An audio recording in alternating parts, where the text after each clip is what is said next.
If your intention is grounded in showing up as a human being who's worthy, not entitled, but worthy of collaboration and contribution, then your tone of voice will naturally be warm and inviting.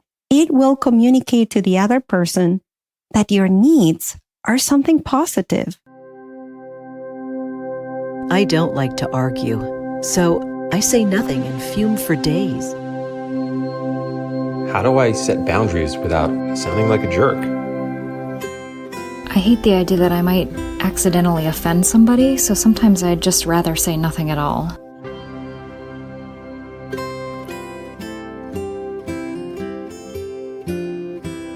Welcome to the Language Alchemy Podcast, and thank you for joining me today. This is your host, Alejandra Siroka, a transformative communication teacher and coach who's devoted to helping multicultural individuals and couples engaged in personal growth transform their lives and relationships through conscious communication. Thank you so much for being here. This is your 15-minute transformative communication workshop. It is transformative because when you transform your communication, you transform your life and relationships. If you've been listening to the last few episodes of the podcast, then you know that I've been talking a lot about needs lately, and that I created a podcast series called Communicating Needs Skillfully. This episode is part 4 of the series. We started the series in episode 138 when we talked about the reasons why communicating needs is difficult, especially for women. In episode 139, I taught you 4 questions to help you connect to your needs. Then, in episode 140, we talked about why it's crucial to communicate your needs and what happens when you don't. In this episode, we'll focus on how to communicate your needs in a way that they can be heard and honored.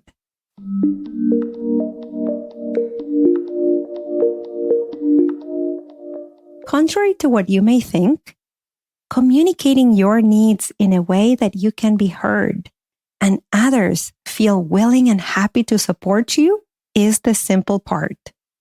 Now, when I say simple, I'm not suggesting it's easy. See, simple and easy are not synonyms. It is actually simple to voice the words that communicate your needs in a tone of voice that elicits support. But it's not easy to communicate your needs if you're still attached to unhelpful beliefs and habits about communicating your needs. In fact, it's going to be quite difficult to communicate your needs if you haven't worked on your mindset and beliefs about communicating needs. So before we go into the teaching part of this episode, in which I'm going to share with you the 4 elements that need to be present when you communicate your needs skillfully, even if you do have an intellectual understanding that it is important for you to communicate your needs, but in practice, that's not translating, then let me help you communicate your needs. I'm starting the spring cohort of the Language Alchemy Group Coaching Program next week, and you can apply for it. This is a 3-month program in which you will work on your specific communication goals and challenges, such as communicating your needs, and you will have my personal guidance and support during the whole program. In addition, you'll belong to a beautiful community of like-hearted individuals. I keep these groups small to 10 individuals so that each person can get my personal support. And this week is your last chance to apply for the spring cohort. So go to languagealchemy.com/group coaching and apply there. I will add the links in the show notes. And now let's talk about the 4 elements you need to pay attention to in order to communicate your needs skillfully.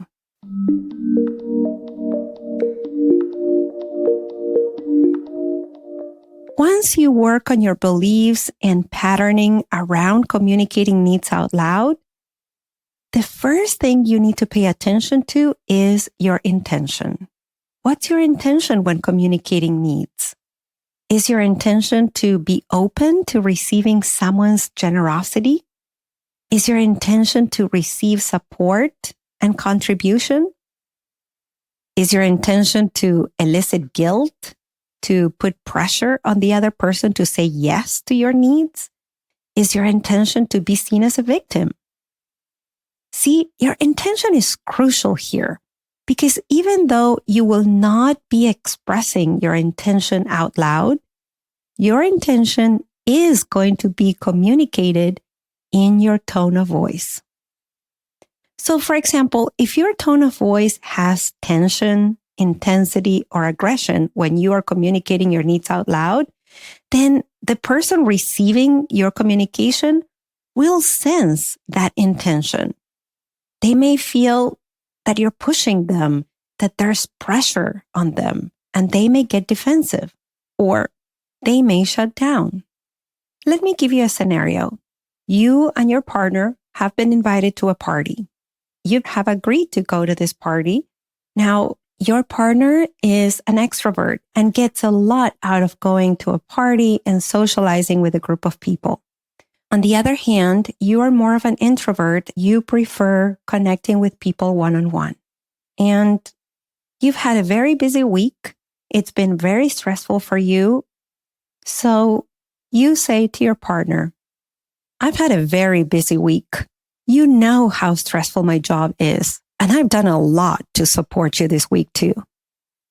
I know we said yes to going to this party, but I need to rest. Can you hear how the tone of voice shows the intention here? Your partner may say, yes, okay, rest. But they may say that out of pressure or guilt, or they may get defensive and say, I knew you were going to wait until the last minute to tell me this. How inconsiderate of you. What are we going to tell people now? And now you have an argument. So that would not be an example of communicating a need skillfully. Be mindful of your intention.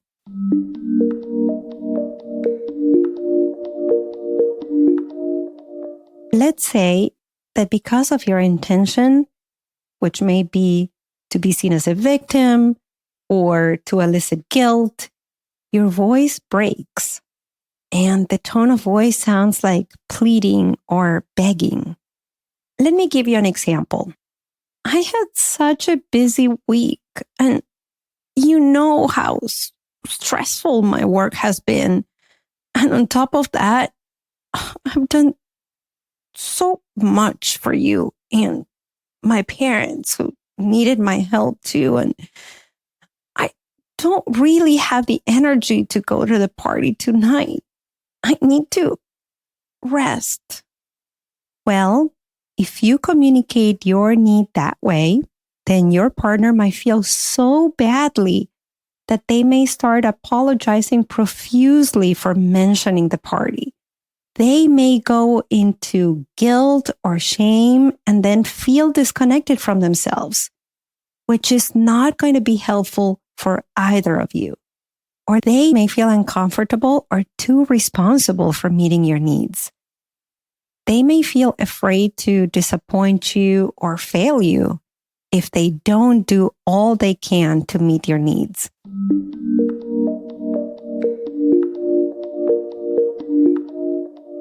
But if your intention is grounded in showing up as a human being who's worthy, not entitled, but worthy of collaboration and contribution, then your tone of voice will naturally be warm and inviting. It will communicate to the other person that your needs are something positive.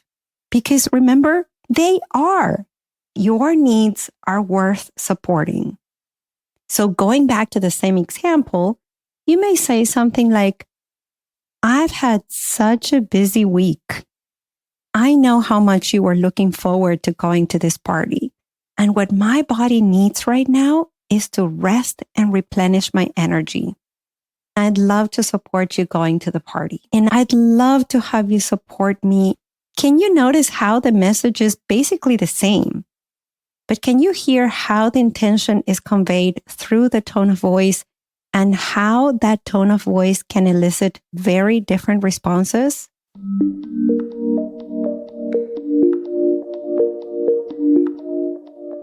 The second thing to pay attention to when you want to communicate your needs skillfully is the words you're using. Especially if your words carry any accusation, blame, resentment, or manipulation. Why am I saying this? Because if you've had a hard time communicating your needs out loud for decades, you most likely learned to express your needs with either subtle hints or with very explicit words that communicate blame, accusation, anger, resentment, or manipulation. So be aware of this. What I recommend is that before you voice your need, you say it out loud to yourself, especially if you're going to communicate a need that feels big or important to you. After you say it out loud, put yourself in the other person's shoes and pretend it's the other person asking you to support their needs. How would it be for you to receive the words you just said from the other person? Would you like to receive this particular communication? These specific words? If the answer is yes, then express your need out loud. If the answer is no, you would not like someone else to tell you their needs using these words, then change the words. For example, if you say something like, I know you have so much energy all the time. You're such an extrovert. You really can't live without stimulation from others. Well, guess what? I'm not like you. I need to rest, especially after the kind of week I had. But I know you're probably going to try to convince me to go to the party with you anyway, just like you did last month when you dragged me to your work event. Well, I can't do this tonight. I need to rest. If you say something like this to your partner, ouch, there's so much judgment and resentment there. I don't think you would like to hear this from your partner and then feel joyful to support them in their need. So how about you give a similar message with different words, such as, oh, what a week. I'm feeling depleted. My body needs to rest. I want to hang out with you tomorrow and be fully present with you. I'd love your support with my need to rest tonight. And if you want to go because you'll probably get so much out of connecting with others, go to the party. So different, right? Here, our words are expressing the truth without any blame, shame, guilt, resentment, or manipulation.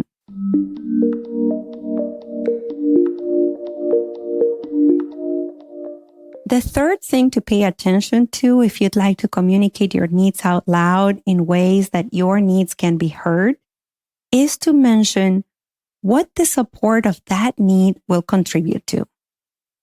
That is to say, to mention your values. In the example before, when I said, I want to hang out with you tomorrow and be fully present with you, that is communicating the values. So the not going to the party and resting is contributing to the value of being fully present with you tomorrow. When you communicate your values explicitly, that is to say, when you let the other person know how, by supporting your needs, they are contributing to something important for you, the other person is more likely not only to hear your needs, but also to be willing and happy to support them, because they're hearing loud and clear that they will be contributing to something valuable.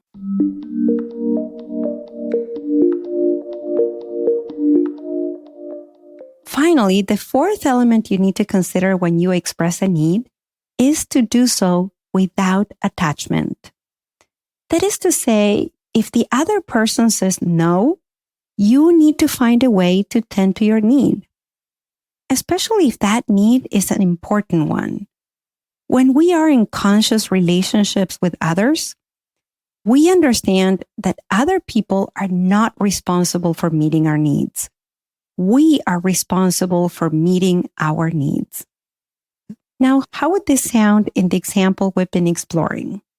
Let's say that even though you communicated very skillfully about your need for resting, the other person does try to convince you to go to the party because going to that specific party together is very important to them.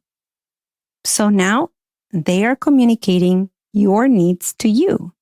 Well, in this case, you have options. So for example, you could say that instead of going to the party with you, they can go to the party with a friend. If they didn't want to go alone and they wanted to have company at the party.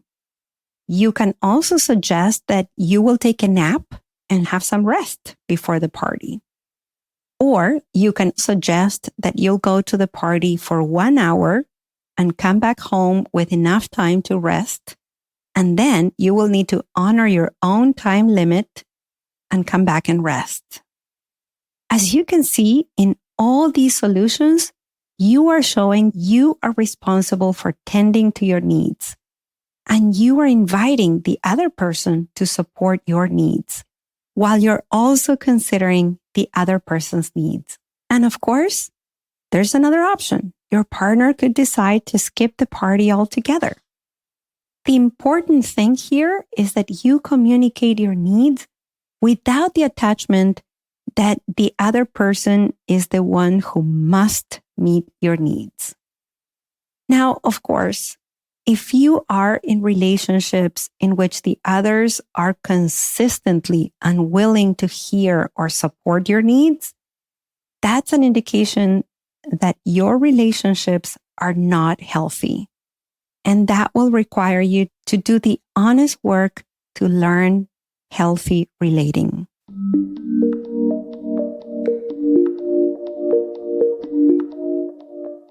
And now let's recap what you've heard in this episode. In this episode, which is part 4 of the series Communicating Needs Skillfully, we talked about the 4 elements that need to be present for you to communicate your needs skillfully. And these are, number 1, be aware of your intention because your intention will be conveyed in your tone of voice. Number 2, notice the specific words you express out loud. Number 3, mention the values the other person would contribute to when they support your needs. And number 4, communicate your needs without attachment to having the other person be responsible for meeting your needs. I hope this episode was useful for you. And remember, if you struggle to communicate your needs, I can support you. Apply for the spring cohort of the Language Alchemy group coaching that's starting next week. And work on your specific communication needs and challenges so that you can have the kind of life and relationship you've always wanted. Thank you so much for listening, and a special thanks to the couples I'm working with right now. I specifically want to thank Heather and David for the beautiful work they're doing to communicate, hear, and support each other's needs. Until next week, and as we say in Argentina, ciao ciao. Original music by Gary LaPaul. You can find all links in the show notes at languagealchemy.com.